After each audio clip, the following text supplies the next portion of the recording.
Donc quand on a démarré le concours pour ce lycée, on a été convoqué sur le site ici, entre la caserne Chanzy et le commissariat de police. On avait une parcelle à disposition qui était assez particulière, donc un peu coincée entre ces deux établissements. Et aussi, le programme était assez particulier puisque ce n'est pas un lycée général, c'est un lycée des métiers avec des filières techniques qu'on ne connaissait pas forcément. Donc, il y avait la maintenance des matériels agricoles, la chaudronnerie, l'électrotechnique, des filières comme ça. Et donc, on est rentré travailler avec tout ça, après la découverte du site, du programme. Et en fait, très vite, on a été on a senti la nécessité de mener une enquête plus précise sur les attentes d'une pédagogie qui est un peu à cheval entre les enseignements généraux, les enseignements techniques, et puis l'orientation professionnelle des jeunes, l'ouverture vers le monde extérieur, et comment ça se passait en réalité dans l'espace. Donc pour ça, on a été visiter des lycées professionnels, et en particulier le lycée de l'Alba, qui allait déménager dans le futur lycée qu'on allait construire. Et au cours de cette visite, on a découvert les ateliers qui étaient une grande halle sectorisée à l'intérieur par des espèces de recloisonnements, tout en éclairage zénital. Et là, les élèves comme les profs, ils disaient tous, mais ici, c'est l'usine. Ici, c'est l'usine. Puis l'image du lycée aussi, c'est pas un lycée qu'on voyait de l'extérieur, c'était un lycée complètement enclavé, avec un accès très bizarre par des petites ruelles. Et vraiment l'impression d'aller travailler, c'était déjà le monde professionnel. L'aspect positif du lycée qu'on visitait, c'était un très grand espace central avec les bâtiments qui donnaient sur cet espace central. Et en particulier, il était investi par les tables du réfectoire, qui étaient des grandes tables en bois façon pique-nique un peu. Et c'était vraiment un lieu de convivialité que les élèves s'appropriaient largement. L'autre chose qu'on a vue qui nous a beaucoup intrigués, c'est le CDI. Le CDI, c'était un lieu complètement enclavé, un peu à l'écart des flux généraux du lycée. Et il y avait une énergie déployée par la conseillère d'orientation pour ouvrir le lycée sur l'extérieur, faire venir des expositions. Il y avait une vraie vie, mais qui était complètement mise à l'écart de l'ensemble du lycée. Donc ça a été pour nous un point d'appui pour la conception. Voilà, on ne voulait pas faire une usine, on voulait des espaces extérieurs qui soient des lieux de convivialité et que les espaces de rencontre soient au cœur de notre conception. Donc les grands principes qui ont guidé la conception, c'était d'abord une ouverture sur la ville, parce qu'on a un site qui est le long du boulevard Chanzy, qui est assez fermé, assez étroit. Et on avait une assez faible façade tournée vers la ville. Donc on s'est dit, on va faire quelque chose un peu ouvert comme ça, qui se passe un événement sur le boulevard. Donc à partir de là, on a implanté le premier bâtiment un peu en recul, pour déjà avoir du recul, le percevoir sans être coincé. Et à partir de là, on a aménager les ateliers dans une bande comme ça, qui profitait un peu d'un dénivelé naturel qui existait sur le site, entre une zone qui était au même niveau que la chaussée, et puis une zone en creux, parce qu'en tant qu'ancienne caserne, ce site en fait était un stockage de munitions. Donc c'était un peu en creux pour protéger des risques d'explosion. Donc dans cette bande, on a créé les ateliers comme ça, dont un notamment qui est le plus grand, celui des matériels agricoles, avec une voie qui descend naturellement et qui permet de desservir chacun des ateliers par l'arrière, comme ça en creux. Tandis qu'ici, on entre dans ce premier bâtiment qui est un bâtiment charnière qui ouvre sur la cour, avec un grand espace central comme ça, où il y a aussi les espaces de sport. Et ensuite, on va pouvoir accéder à chacun des ateliers en suivant un grand ruban qui se dessine dès le parvis, qui traverse le hall et qui fait un préau pour chacun des ateliers. De l'autre côté, il restait à mettre les espaces de restauration et d'internat.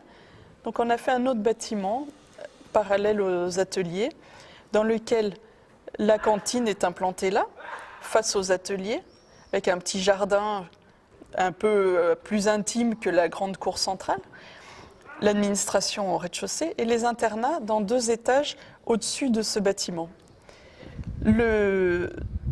Dans cette barre un peu qui traverse l'ensemble, ce sont les lieux des CPE, l'accueil des élèves, et à l'étage, le CDI, qui est vraiment en rotule entre le monde de l'enseignement général avec les classes dans les 2 étages supérieurs, le monde des ateliers, la ville, et cet espace partagé qui était une demande du programme d'une salle polyvalente qui accueille les gens qui sont les adultes en formation, qui accueillent aussi des événements de la ville. Donc au final, c'est ce plan qui est tout simple alors que la parcelle est quand même très complexe, puisqu'il y avait ici le commissariat de police et la caserne d'origine qui était implantée là. Et au final, la forme du projet a l'air assez naturellement inscrite malgré ces contraintes. Pour ce qui concerne l'énergie et la volonté de faire un bâtiment à énergie positive, donc ça commence par une conception des bâtiments qui est très bioclimatique, si on peut dire, qui profite de l'orientation du soleil, de l'ombre naturelle selon les façades. Donc dans le bâtiment même, c'est toute une attention à l'isolation, à la protection des fenêtres, à la recherche de lumière naturelle le plus possible pour avoir le moins possible recours aux énergies. Donc déjà, ça c'est une première étape. Et ensuite, pour arriver à un bâtiment à énergie positive, c'est-à-dire qui fabrique plus d'énergie qu'elle n'en consomme, on a forcément recours à tout un tas de ressources différentes. Donc ici, il y avait en particulier la géothermie, avec des puits qui prennent l'eau chaude du sol pour alimenter tout le réseau de chauffage. Ensuite, il y avait le photovoltaïque, qui est très présent en toiture sur tous les toits, qui fabrique de l'énergie, de l'électricité assez directement. Et voilà, c'était les 2 principales sources d'énergie renouvelables employées dans le bâtiment.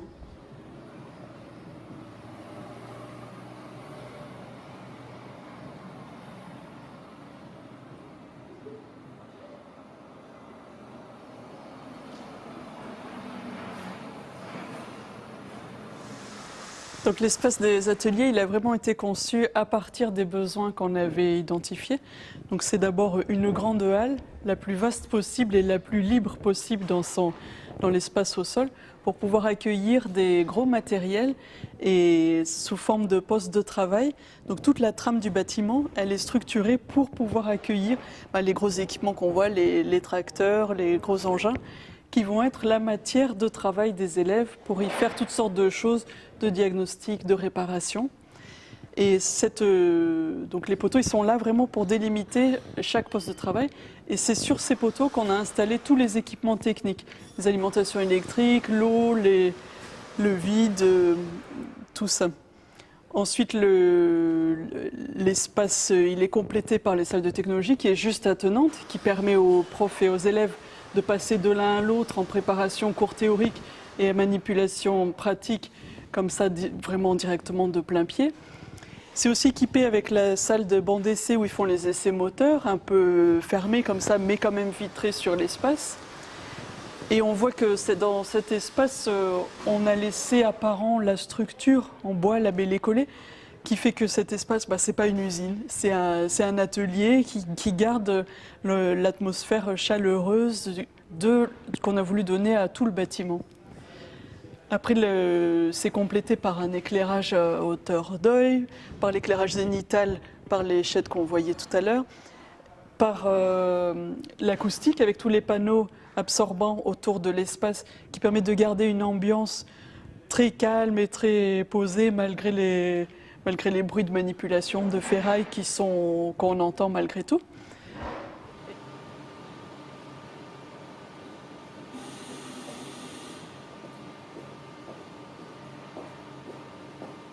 En contrepoint des ateliers, les salles de classe pour l'enseignement général, on voulait faire une ambiance vraiment concentrée où l'attention des élèves ne soit pas perturbée par d'autres choses. Donc on a cherché un confort maximum, avec comme dans tout le bâtiment, des matières naturelles, du bois, des couleurs claires.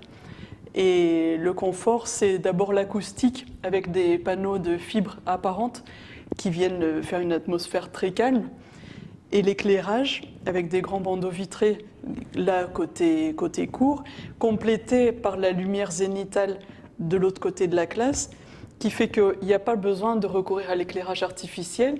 Et les lampes qui sont au plafond sont sur variateur et ne s'allument que quand il y a un besoin de lumière complémentaire à la fin de journée ou tôt le matin. Donc ça participe aussi à faire un bâtiment passif qui recourt à peu d'énergie pour son confort. Aussi l'acoustique, il y a la captation par les panneaux et les fenêtres sont également avec une très grande qualité acoustique qui fait qu'on n'est pas perturbé ni par les bruits de la cour ni par les bruits de la rue de l'autre côté. Après l'ambiance de la classe traditionnelle, petit détail sur les porte-manteaux, qui sont des porte-manteaux qui ont été fabriqués par le menuisier sur un dessin de l'architecte chef de projet. Aussi dans une question d'économie, parce que le mobilier qui était proposé sur catalogue était beaucoup plus cher et pas du tout en harmonie avec le reste du lycée. Donc c'est la petite touche de design jusqu'au bout dans les salles de classe.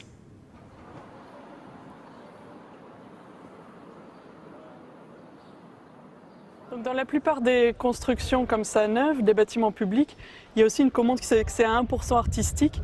Et c'est un appel à projet pour des artistes de fabriquer une œuvre en résonance avec le bâtiment et l'architecture en train de se construire. Donc il y a eu un appel d'offres et c'est l'artiste Camille Lavaux qui a été choisi sur la base de son projet. Et il se trouve que c'est une artiste qui vient de Bergerac, donc qui était très attachée à l'histoire de sa ville et à l'histoire de ce lieu en particulier. Donc on a parlé de ce passé militaire puisque c'est le terrain d'une ancienne caserne. Et elle a imaginé une fiction qui prend ses racines dans l'histoire de ce lieu et les personnages sont les élèves de ce lycée. Il y a des scènes qui se passent dans les ateliers qu'on a construits et ils sont en train de construire en fait une fusée et des engins pour aller ailleurs sur la Lune ou dans d'autres horizons. Et c'est vraiment cette fresque qu'on retrouve à différents endroits dans le lycée qui raconte voilà, une histoire que chaque élève peut s'approprier en train de construire quelque chose.